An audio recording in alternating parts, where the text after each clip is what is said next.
In this still life, we're going to be combining four shapes together and still practicing the relationship lines so we can get proper scale and proportion.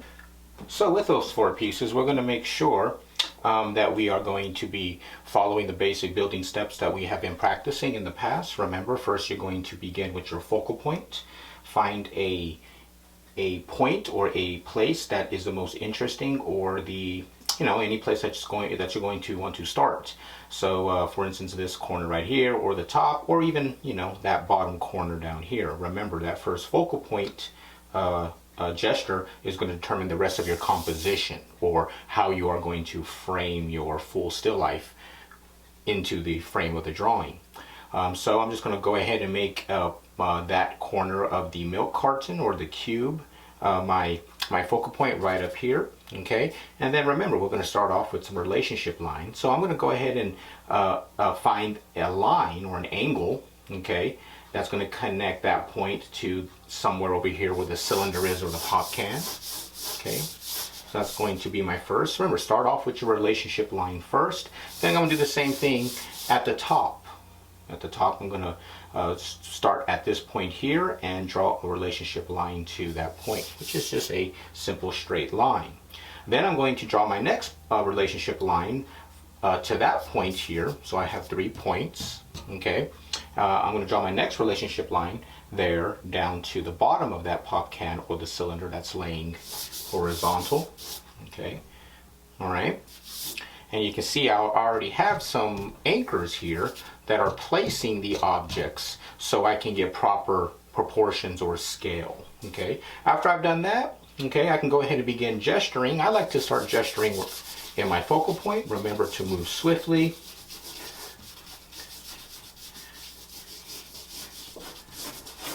Make sure you're holding onto your medium properly.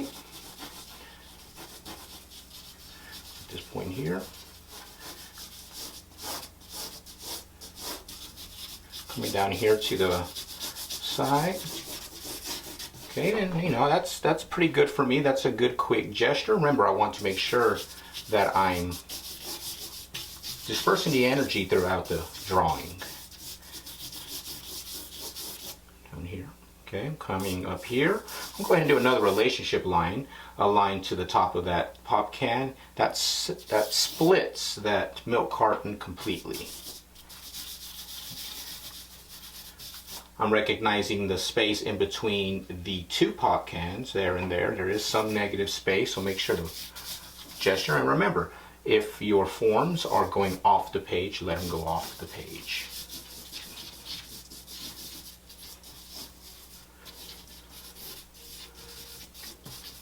Okay, moving on to this back form here. Again, I've made a point here. I'm going to put a line straight down, because if there's an imaginary line from the top of that bottle down, well, that creates a, that's a little bit on this side, okay, the right side of the pop can. So I'm going to move that over just a bit. Again, work through it. Don't worry about the smudging or any of that. Just let it become part of the drawing. Let that energy flow into it. Okay. Don't forget to step back, take a look. Okay. Now, as you can see, everything's very loosely drawn, but there's already a lot of energy. I mean, I'm liking this drawing already. Remember, like I've said before, that a good drawing could be finished at any point, at any stop in the journey. It should have its energy already, and that is achieved by movement, gesturing, observing your still life, breathing. Okay, and trying. That is it, trying. Make sure I get my ground in there. Now in the very back corner, I don't know if you guys can see it, but there is a little bit of that ground peeking through. Okay, it kind of crosses right there. Right, you can go ahead and draw it completely through your gesture drawing. It's going to give you that best curve. We'll erase all that later, no big deal. Okay, that's the gesture.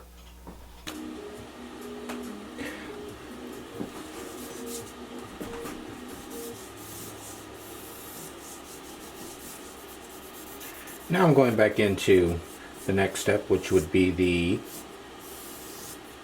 carving. So, still carving now. And remember, I mean, sometimes what you need to do is switch in and out of both or of the steps. You know, whatever step you're at, you can always pause, add a little more charcoal, and then continue to find that edge. Now remember, I'm simplifying what I'm doing first, and then I can get the nice curves of the shampoo bottle. So I think it's very important to note that even though you can't see me right now, I'm looking. Every time I stop drawing, my head is turning towards the still life, and I'm observing. As you can see, that green laser kind of wander around.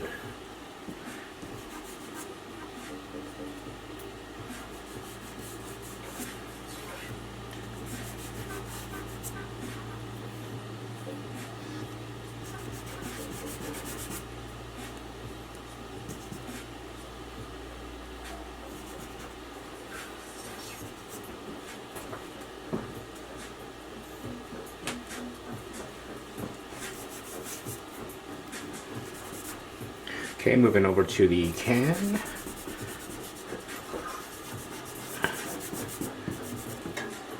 And again, remember, that line's inside there. It's foggy now, but going to go ahead and just make that as thin as I can, and then add some more material. And what you'll tend to start doing is moving back and forth from the steps pretty naturally, almost instinctually. You know, you'll know where to add, you know where to take away, and again, remember, always step back few 2 or 3 steps, and you know, take a good long look to make sure things are correct. What I can see at this point is, you know, the can is too long. It should be a little bit more shorter here, and if I did a relationship line from this point on my still life, yeah, I can see. So I'm going to go ahead and add another relationship line so I can start to guide it or measure it with the horizontal cylinder. Okay, go back in here, begin to make sure I get enough material so I can find that perfect curve. Another thing I'm doing is, you know, I'm adding even more relationship lines. Like on the still life, I'm looking from this part of the bottle, and if I have a line going straight through that side of the can, at what point would it cross? I'm going to erase that later, but that helps me make sure that this corner here is accurately placed within that corner. So as you're going to go along, you're going to add more geometry. And so you can imagine the geometry you would add for, you know, a still life that's, you know, full of 20 objects. And remember, everybody, I mean, this is just a minimum that you can do, or that I'm demoing. Looking at some of your last projects, I can see that some of you have a lot of native ability, and that native ability should be tested. So put more than 4 objects. By all means, challenge yourself, and that's how you get better. As you can see, I'm moving on into more defining the edge of that cube, that milk carton. Okay, adding material.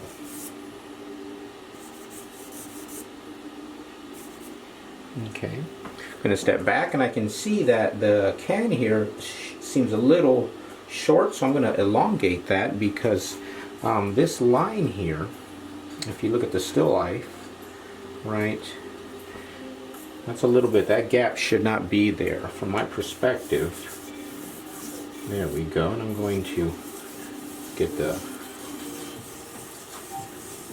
remember, draw that oval transparent, draw it through the form, because you'll find that edge. So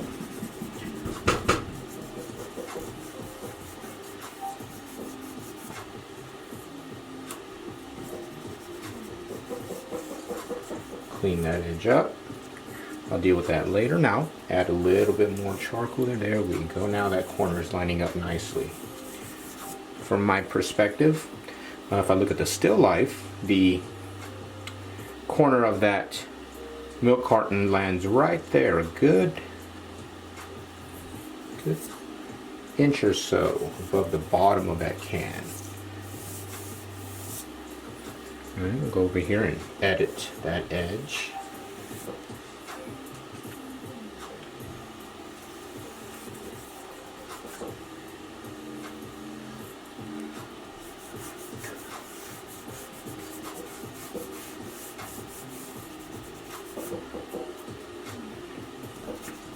A little bit more complex drawing this time, so do your best, take your time, do more than one. Again, you can always personalize it with the different type of objects that you're going to use. There we go. See, a little more detail there on that top corner. Let it flow naturally. And keep your focus. Even though, you know, I do suggest taking breaks, you know, stepping back and looking at it. If you have a flow started, if you have a certain amount of energy that's guiding you, you know, stick with it.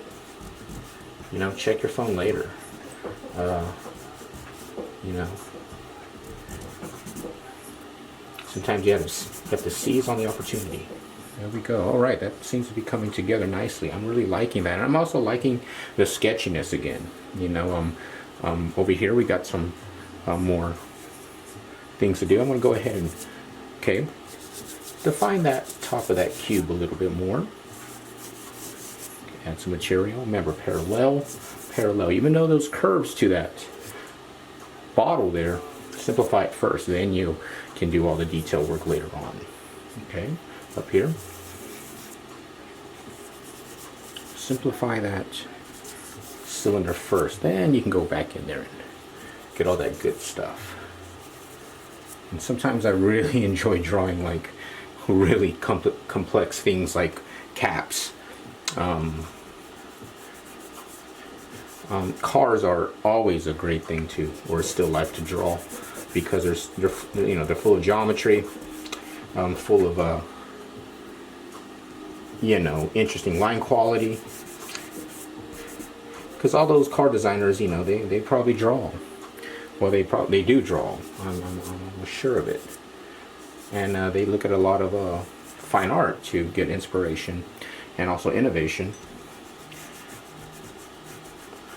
Because remember, in the studio, in the quietness of the studio, in your own space, or even if it's just your own personal headspace, that's where the innovation comes from. And it's because innovation comes from the observance of the everyday needs of the people. And the ways that we can make the world better visually, functionally. You know, if you're designing a interesting shoe, you're probably going to have to sketch it out or bring that image out into the physical world to show people, this is what I'm thinking about, this is what I'm talking about. And that's what drawing really does. It's the rawest way and the fastest way and the most immediate way to record those ideas. And from those small ideas, then you can focus and concentrate on what you can do with them. But first, you need to know the formula of form and shape and color and texture. All these things that the human body and or the human for thousands of years have survived with. You know, the senses. And artists really, you know, study that in their work. What the human is attracted to, what the human observes, and how can I work with that observation.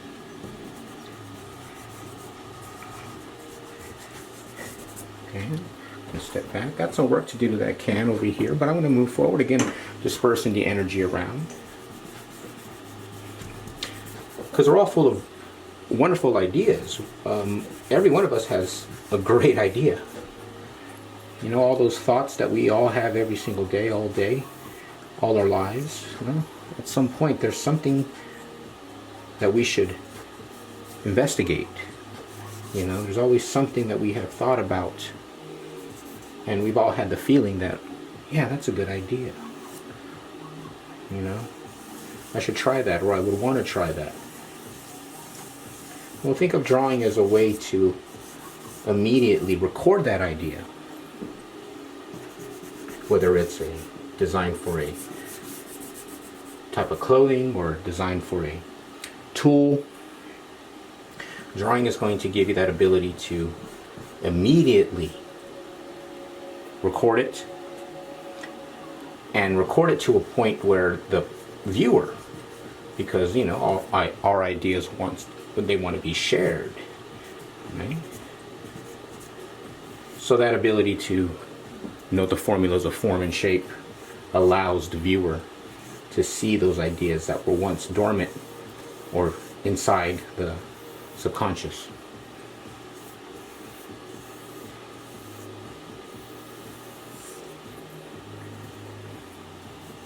So we provide form to your ideas. So we can show people and go, look, this is what I'm thinking about. This is my idea.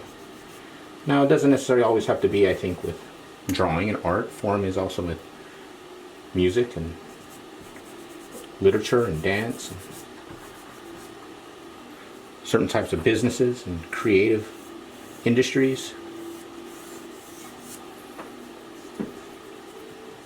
Okay.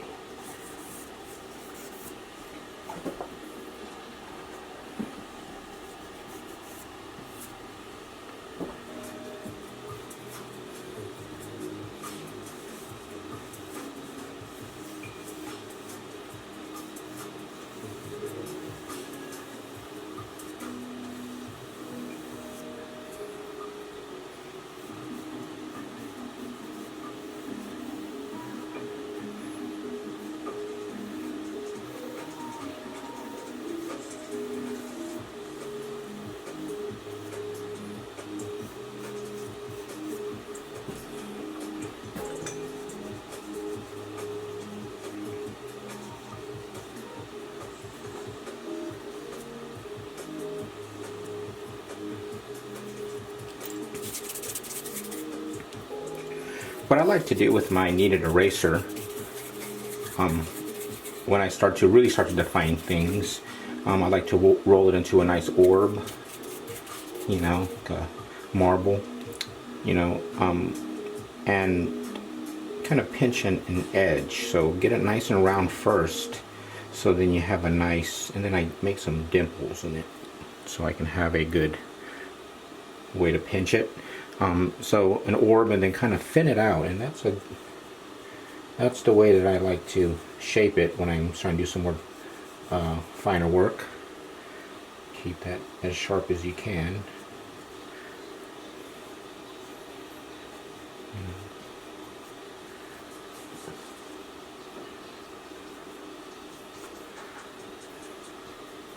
And like I always say, it's more about your experience. It's more about whether you're feeling good while you're drawing, and that's what's more important, because just the sheer aspect of you trying is going to make an interesting drawing. Okay.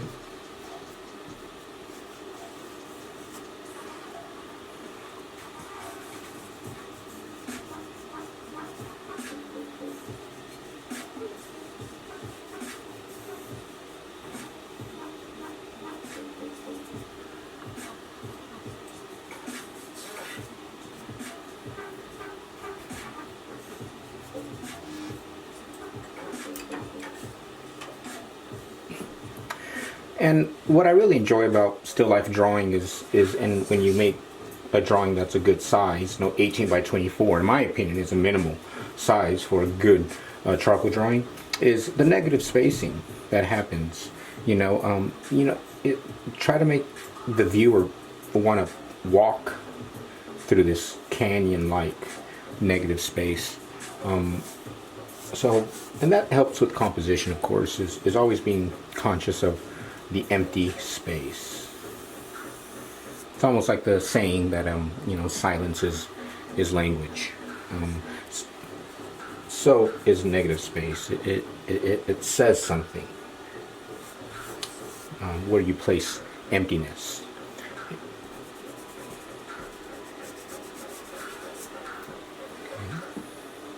Again, I'm still just simplifying this. Breathe down. Again, I'm looking at a 1/4 inch in front of my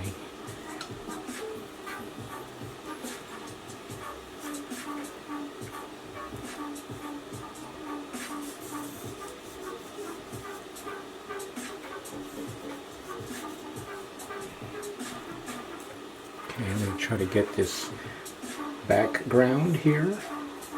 And as you can see, my oval, first gesture oval, was way off. I mean, I had so much space in between there. When I looked at my still life, it's pretty close, and even closer. So let me fix that right now. As you can see, the still life, I have a lot less space there. It's basically on the edge of that. There we go. That makes more sense. And that also, believe it or not, since I've compressed that space there, it allows a more of a foreshortened depth to the back of that oval form, or the table platform. And it's because that oval has been tilted back into three-dimensional space.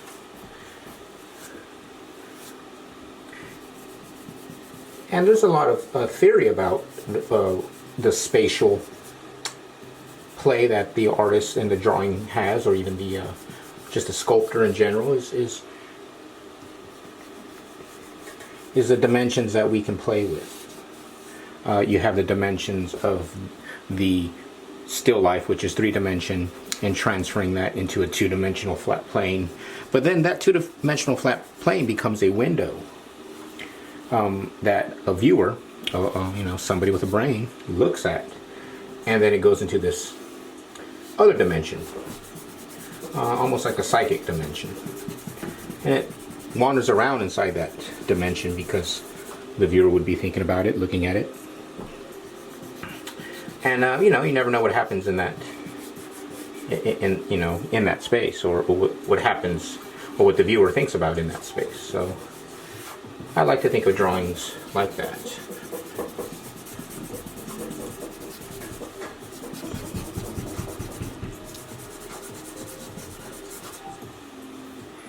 Okay, go back in here and see if I can get a better edge.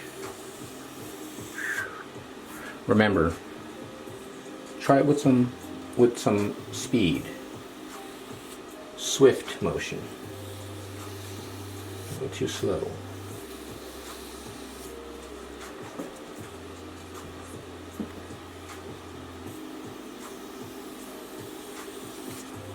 I'm just putting more material on there so that I can get my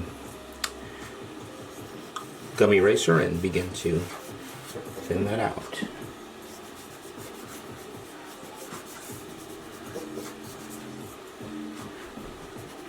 And you can't see how my body posture is right now, but I'm bending my knees, and I'm trying to be physical with it drawing.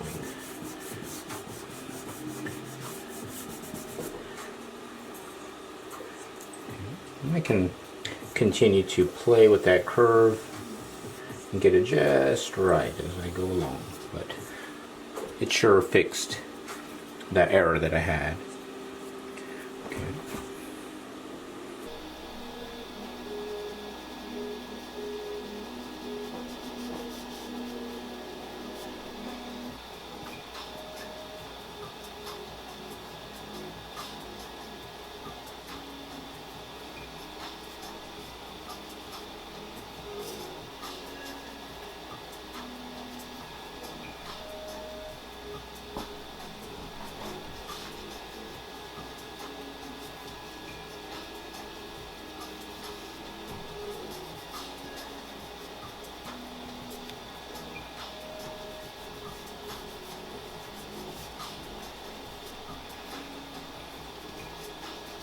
All right, getting a little closer to where I like it. Again, you always want to, draw until you feel it's done. Whenever you feel it looks good, and that is when you step back and you just know. I'm not there yet, but it's coming along.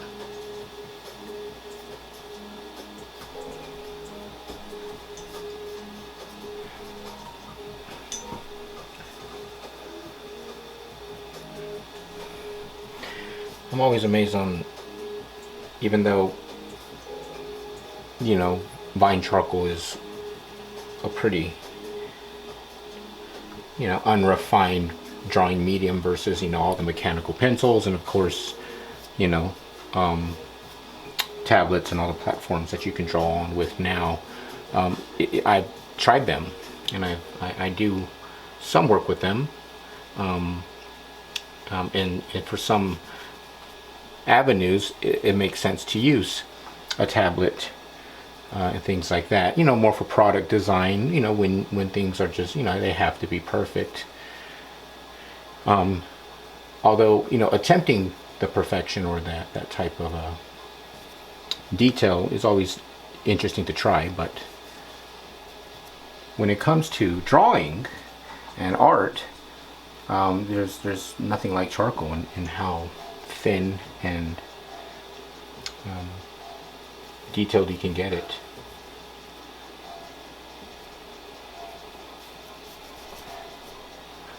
Again, in a style or in a or approach, I would say, that is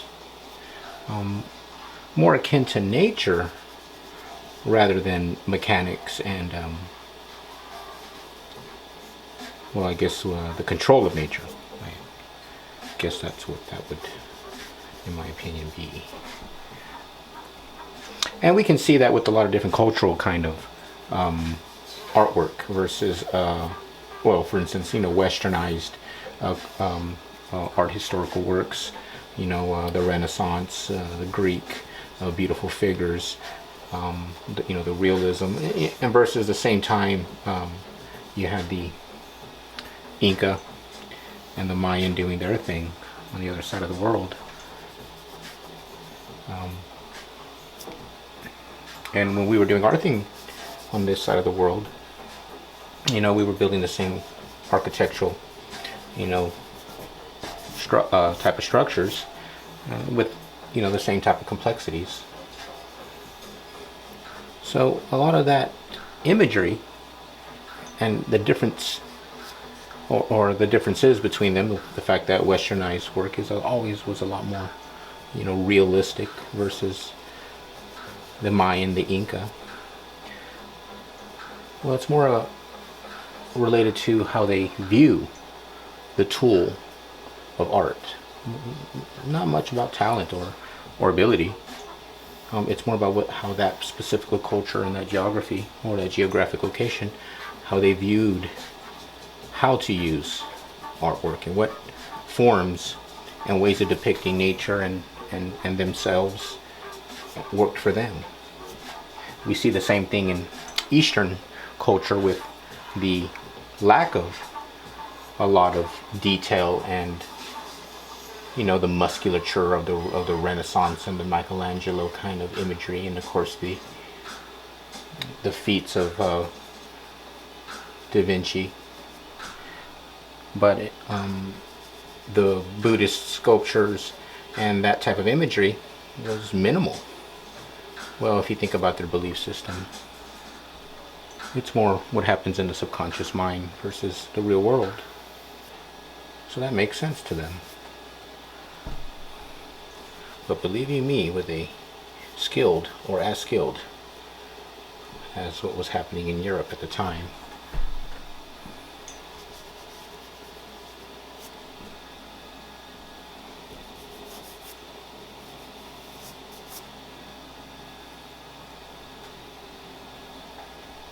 moving over here to the milk carton, and again continuing on. So you see how when you have more objects the steps are just, they just get stretched out a little bit, meaning that you take a little more time. I'm still in a defining the edge mode.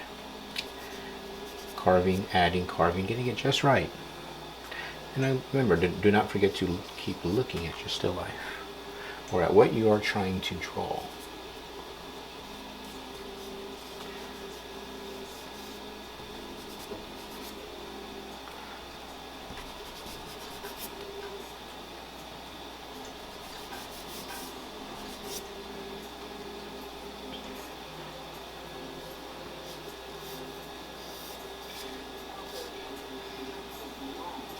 Breathe and down.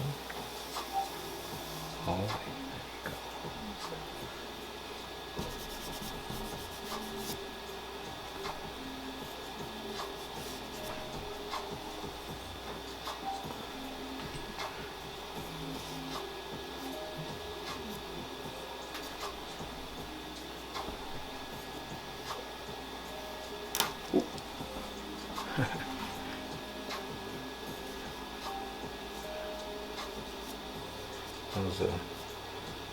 I was excited about that corner. Alright. Okay, over here. I like it when I actually crush a little bit of the charcoal, because that means the next mark is going to be nice and sharp because of that break. So take advantage of that opportunity. Alright.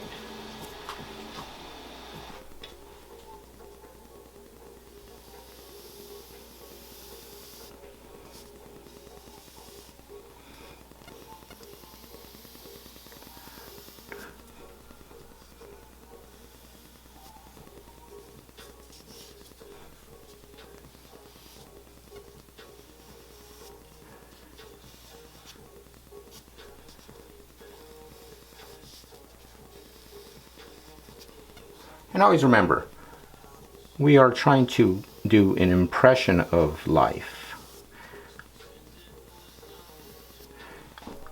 And that's why, still life work is interesting with, or learning still life drawing, or drawing in general, is, it's always good to use, the most basic shapes that you have around your environment.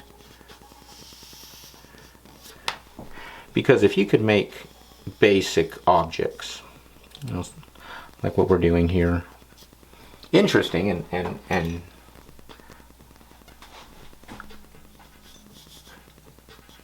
that means you can make anything interesting. So imagine when you do go out to the sunset at the beach, or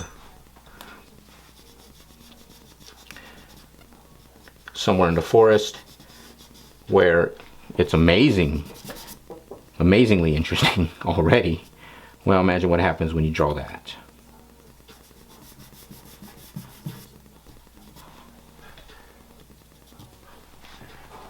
See how I've switched up a little bit there? This can is, I got some work to do, and I think when I hit the ghost line, I'll be able to have a little bit more control with that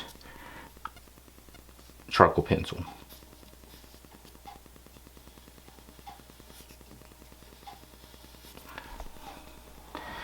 And really, when it starts to not feel good, when a certain part of a shape gets, when you start to get frustrated with it, well, that's when you have to look at it and go, well, is it supposed to be that way? Is that the way? But there's a difference between that and not attempting. So, only you know what you're truly doing. So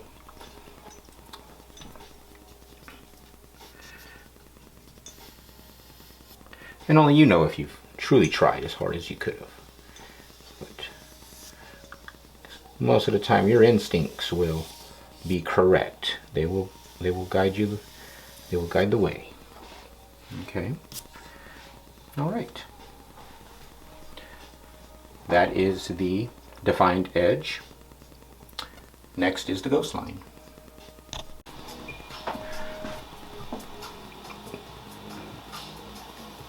Now remember, at any moment you could pause, add some more charcoal, step back to, you know, maybe the erasing, carving, you know, whatever you need to do.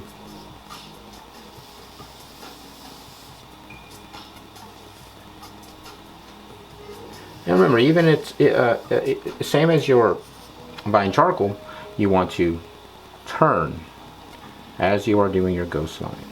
Every time you do a line, turn that charcoal pencil a good 180 degrees and continue on, just so you can continue on with that sharpness or variety of line.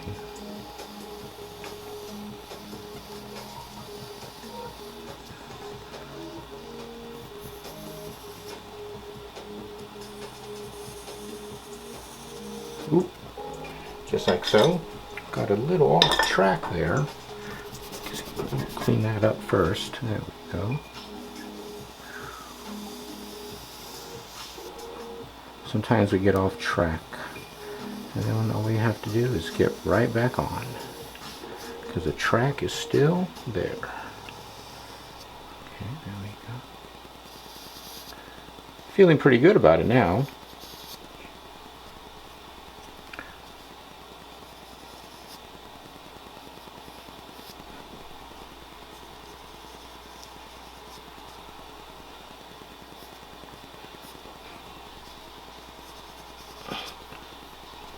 Alright, cap is good enough for me for your linear step. Okay, moving on to the can.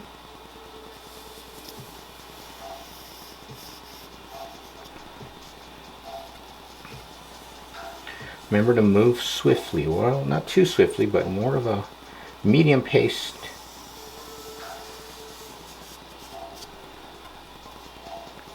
And that should get you flowing nicely. And that's where that gesture drawing comes from, you know, or the skill comes from the practicing of the gesture. You could imagine the Chinese calligraphist or the Chinese ink drawings, you know, somebody would go up there to the top of that peak to spend all day hiking up that mountain and that peak just to do probably a few marks on a nice sheet of paper with some ink to capture the perfection with the simplicity and the movement. But imagine that, doing all that all day long just to draw for moments. There we go. Ghost line's finished.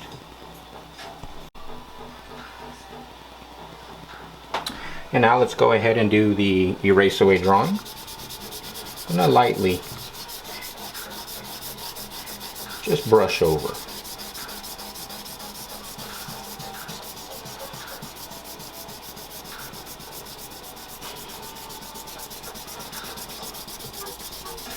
And you know, even handling your erase away part, which is the very last step, you know, even handling that in a uniform direction like a cross hatching can give you some interesting effects that maybe later on with another idea you can get some wind like movement, or you know, like I said before, drawing is all about tricks. You know, how do you do these kind of interesting visual tricks with swift movements and knowing what the material or the medium can do. If you know how ink drips and how it washes and how it soaks into different types of materials, well, you can utilize those tricks for different effects. Like for instance, it's right now the fact that I am going in a, you know, a uniform direction with that erase away. I mean, you can see some interesting effects happening here. Well, that moves us into creative drawing.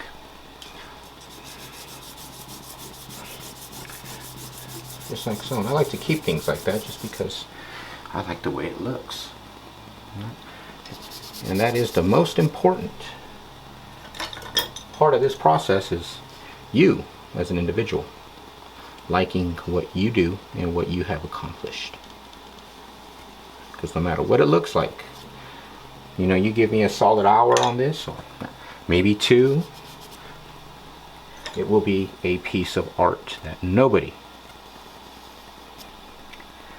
can say otherwise. All right. Do not forget to put your name,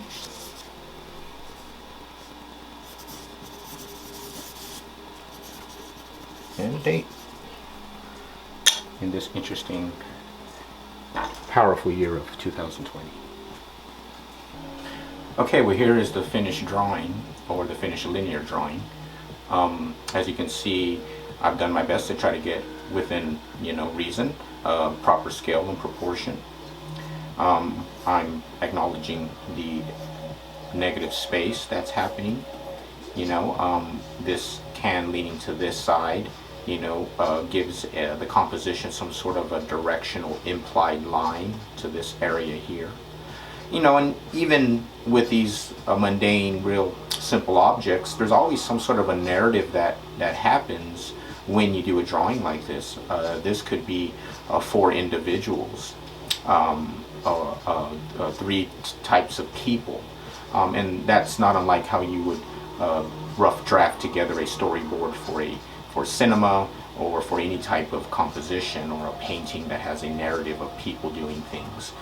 So as you can see, we have these three figures standing over, a figure that's on the ground, laying on their back or on their side, and that's what happens with art, right? And it's because, you've done this in a archival material. People recognize charcoal on paper as art, so therefore they're going to think about it as art. They're going to try to figure out why am I looking at this? Why is this on the wall? And that's a different reaction than if someone were to see this image on the screen or on a monitor of some sort.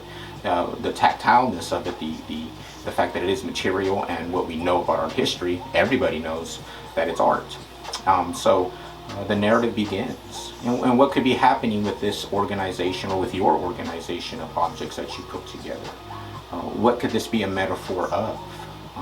We have, two smaller forms or individuals, and two larger forms individuals. We have the composition aiming towards this space over here. You have the largest form here, or the largest individual, facing the direction of pushing these two smaller forms out. And all that can create narrative.